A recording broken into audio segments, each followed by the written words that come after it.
The body language signs for being a good listener or not being a good listener. In other words, listening from the third way or listening from the first two. The body signs of someone who's actually coming from the third way of listening are very significant. First off, you'll notice they'll always have eye contact with you.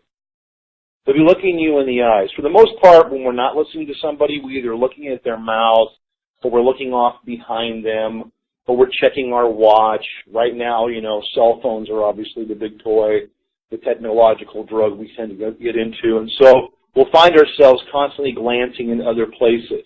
So when you see someone's eyes glancing off, not connecting with you, you know they're not really listening to you.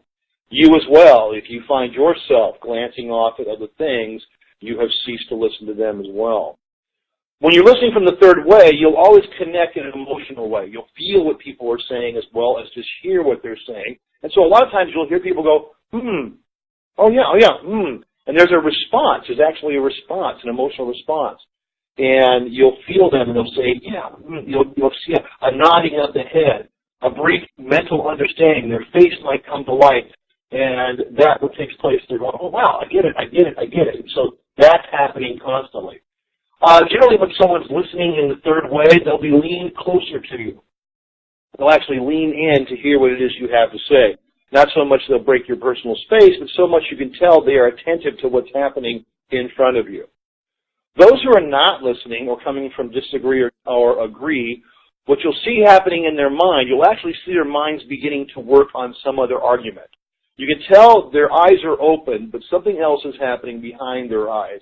And you can tell that something else is taking place, and they're constructing some sort of argument.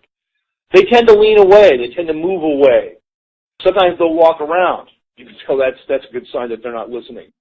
And a lot of times they'll give some sort of verbal recognition to make it sound like they're listening, but you can tell it's not connected to you or to the time frame in which a verbal response would be expected. So, skills, or at least techniques, or at least ways of seeing it, is 1, eye contact, 2, emotionally connected with responses, and 3, you'll see people actually move in and see and listen to you.